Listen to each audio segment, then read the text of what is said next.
गुरुजी, मैं पानी का लोटा चढ़ाते चढ़ाते मेरा पूरा कम से कम मेरे को 8 साल हो गया, पर मेरी जिंदगी में सुख बिल्कुल नहीं आया।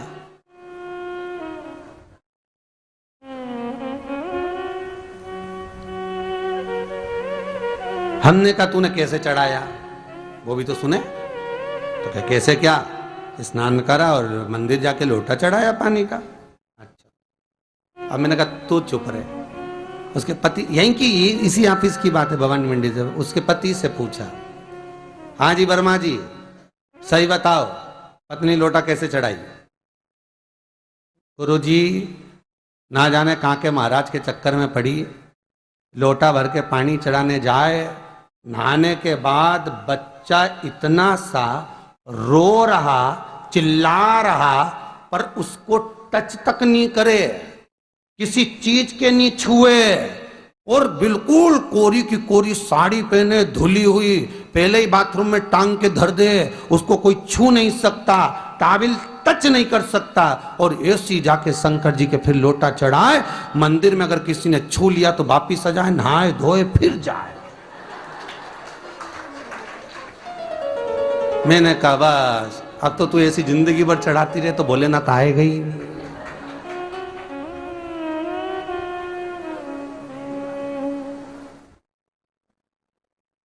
सत्य बोलो रे, मिलेगा। कई लोगों ने पूछा शंकर को रिझाने के लिए कौन से कलर के कपड़े पहने कि शिव राजी हो जाए। शंकर को पाने के लिए कपड़ा बदलने की जरूरत नहीं होती, शंकर को पाने के लिए कलेजा बदलने की जरूरत होती है, शंकर मिल जाता है। कपड़े से शिव कभी नहीं मिला साहब। आप कौन से कलर के कपड़े पहन रहे हो, ये शिव प्राप्त नहीं करोगे हो।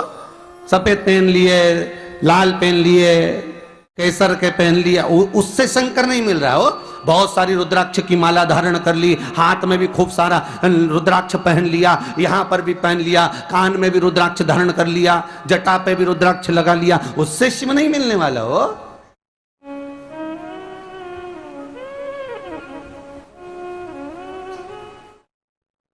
अरे भाई,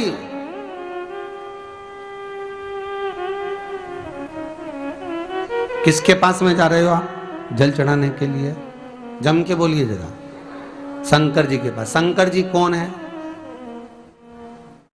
तुम्हारे कौन से मतलब नहीं है। भगवान को तो केवल इतना मतलब है कि आप मन कैसा लेकर आए हो। ये तन साफ करने से, स्नान करने से, खूब रगड़ रगड़ के नहाने से, लक्स पेयर से, खूब घिस घिस के नालों ने, क्रीम ने, पाउडर, डेंटिंग पेंटिंग करके फिर भगवान के पास जाओ और बढ़िया 2-4 घंटे तक फैशन करके भगवान को रिझाओ, भगवान रिझेगा?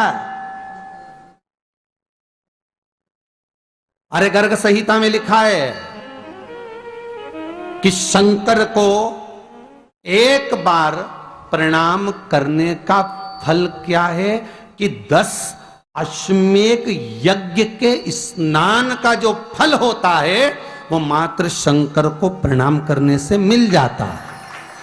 कितना? 10 अश्वमेध यज्ञ के स्नान का जो फल है शंकर को मात्र प्रणाम करने से मिल जाता है। पर गर्ग संहिता कहती है कि 10 अश्वमेध यज्ञ के स्नान के बाद भी मनुष्य का जन्म वापिस मिल सकता है। मतलब वापिस तुम्हारा जन्म हो सकता है, किसी भी रूप में हो, जन्म हो सकता है। पर शिव पुराण कहती है, गर्ग संहिता कहती है, स्कंद पुराण कहती है, नर्मदा पुराण कहती है कि महाराज इतना जरूर है कि शिव को प्रणाम करने का फल उतना है कि 10 अश्वमेध यज्ञ के स्नान का फल मिल जाता है। पर गर्ग संहिता कहती है कि शंकर के चरणों में अगर प्रणाम कर लिया तो ये पक्का है कि अश्वमेध यज्ञ का फल भले कट जाए पर शंकर के प्रणाम का फल नहीं कटता, उसका वापिस जन्म नहीं होता और वो शिव का हो जाता, वो शंकर का हो गया, फिर उसका जन्म नहीं है महाराज।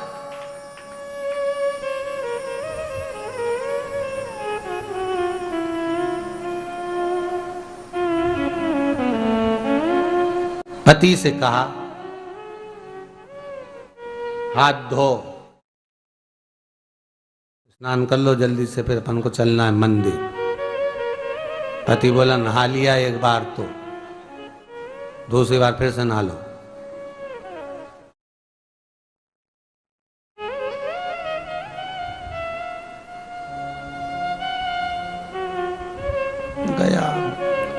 नी के ना माने तो कई घर में चंद्र घंटा से माथा बिड़ा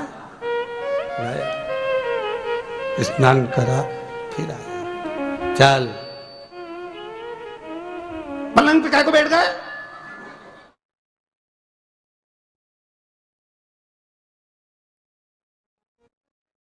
पलंगी तो है।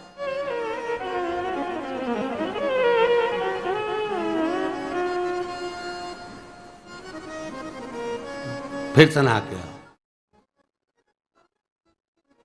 अब ये फिर नहवाने भेज दिया। होता एक सास बेचारी मायके जाना था, मौसी की यहाँ शादी थी। अब उसने बहू से कहा बेटा मेरे को जाना है, अपने घर में छोटे से लड्डू गोपाल उनकी सेवा है, तू एक काम कर कि तू सेवा कर लेगी क्या? हाँ मम्मी, उसमें क्या है, करना क्या है तुम बताओ। बस सुबह से 3 बार ताली बजाना, भगवान को उठाना, पात्र में रख के नहलाना, उनको पोंछना, कपड़े पहना देना, इत्र लगा देना, चंदन लगा देना, मुकुट लगा देना, सुंदर अलकावली सब पिनाने के बाद में भगवान को दर्पण दिखाना। जब भगवान को कांच दिखाए, दर्पण दिखाए, भगवान मुस्कुरा दे, तब भगवान को भोग लगा देना। हाँ मम्मी इतना तो मैं करूंगी, और बाद में भगवान को वापिस सुला देना। हाँ इतना सा कर लूंगी। सास बिचारी कह के चली गई। अब बहू सुबह से उठ के 3 बार ताली बजाई, भगवान को उठाया, बिठाया, नहवाया, तैयार कर दिया। तैयार करके जो दर्पण दिखाया तो भगवान तो मुस्कुराया ही नहीं। अब इसको कौन समझाए कि पीतल की मूर्ति कोई हंसे है? पर उसने तो विचार करा कि सास कह के गई भगवान जब मुस्कुरा दे तो उनको भोग लगा देना। अब भगवान तो कोई मुस्कुराए नहीं, ये दर्पण दिखाया। इसको लगा कि मेरी सेवा में कोई कमी रह गई। इसने भगवान का कपड़ा वपड़ा वापिस उतारा, इनको वापिस रजाई में सुला दिया। अब भगवान को वापिस रजाई में सुलाया, फिर आ गई, 3 बार फिर ताली बजाई, भगवान को फिर उठाया, फिर बिठाया, बिठाने के बाद में फिर उनको कपड़े वपड़े पहनाकर फिर दर्पण दिखाया, पर भगवान तो मुस्कुराया ही नहीं। ये वापिस इस सेवा में गलती रह गई। वापिस इसने सब कपड़ा उतारा, भगवान को फिर सुला दिया। सुबह 8 बजे से नहवा रही, कपड़े पहना रही और सुला रही। 1 बज गई।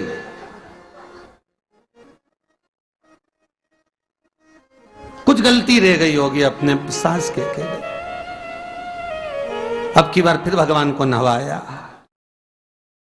भगवान भी मन में सोचे नहवाई नहवा रही, खवा तो कछु ना रही। 28 बार नहवा दिया। इसके बाप का क्या जाए, 29 बार भी नहवा देगी। सर्दी होगी तो हमको होगी, इसका क्या जाए। नहवा ही रही है और खवाती कुछ नहीं, फिर सुला देती है, फिर ताली बजा। अब क्या फिर आ गई और 29वीं बार फिर बैठ गई और फिर भगवान को नहवाया, कपड़े पहनाया और पहनाने के बाद भगवान का श्रृंगार करके जैसे ही दर्पण उठाया, उठा के जो भगवान को दिखाने लगी, भगवान ने मन में सोचा अब की बार तो हंसी दूंगा, चाहे कुछ भी हो जाए। और भगवान दोनों दांत दिखा दिए। जैसे ही भगवान ने दांत दिखाया, इसने दर्पण रखा और जल्दी से भोग लाई, भगवान के जिमाया। भगवान के जिमाया, जिमने के बाद भगवान को फिर वापस सुला दिया। अब ये सुबह से जैसे ही आए तो भगवान पहले ही मुस्कुरा के, क्योंकि भगवान को मालूम है नवाएगी 25 बार का मतलब उससे चंद हंसी दो, हंसने में क्या जाता। तो भगवान पहले से मुस्कुरा के बैठ जाए। अब एक दिन सास आ गई। सास ने कहा बहू अब सेवा मैं कर लूंगी। हाँ मम्मी कर लो। मम्मी सेवा करने बैठी। मम्मी ने भी स्नान कराया, श्रृंगार करा, कपड़े पहनाए, मुकुट लगाया। सब लगाने के बाद जैसे ही सास कांच दिखाने के लिए दर्पण को उठाई, इतने में से मूर्ति में से आवाज आई, दर्पण तो तेरी बहू दिखाएगी, उसको बुला दे, बहुत जोरदार दिखाती, वो दिखा सकती, तू वापिस धर दे दर्पण, तेरे बस का नहीं है। भगवान को भी लगा कि भैया सामने अब इसमें कोई दिखावा था क्या? प्रेम वात्सल्य था। भगवान भक्ति के बल पर रिश्ता है। फिर बैठ गए पलंग पे, नाव वापिस नाते नाते चले, मंदिर पहुंच गए और राम बेलपत्तर तो घर धरी आई। जैसे ही बोली बेलपत्तर घर धरी आई, पति इसको घूर के देखा, 2 बार नवाया है और बेलपत्तर रखी आई घर। ये पति से कहती कि तुम लेने जाओ, उससे पति पहले ही बोल दिया था कि मेरा तो आज घुटना बहुत दुख रहा, बहुत घुटना दुख रहा।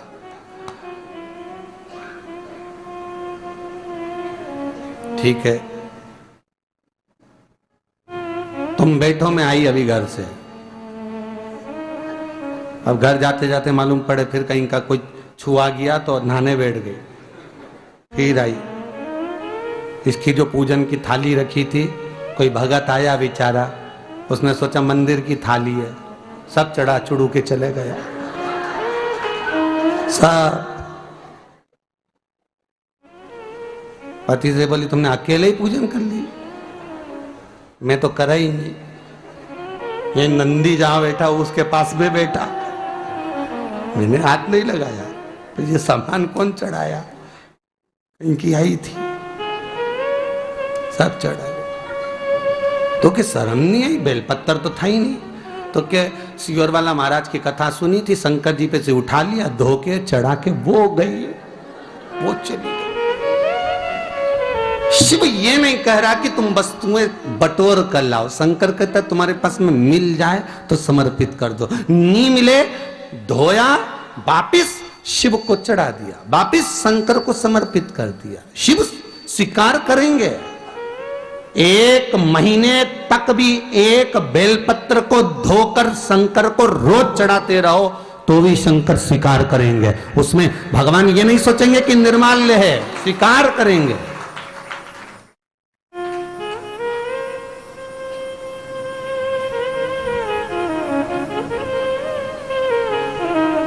इसका मतलब ये नहीं है कि तुम मंदिर के घर से अगर पास में लगी हो, नजदीक में लगी हो, 8, 10, 15 घर छोड़कर कुछ थोड़ी दूरी पर भी बेलपत्र लगी हो तो लेकर जरूर जाना, नहीं तो कहीं कहीं की इतनी आलसन। उन्होंने कहा सियोर वाला महाराज बोला तुम तो उठा उठा के चढ़ा दो, तो भगवान के मंदिर में ही बेलपत्र नहीं जाए मालूम पड़े हो, तो ऐसा नहीं है कि नहीं जाए वाला, जाओ, पास में लगी हो तो लेकर जरूर जाओ।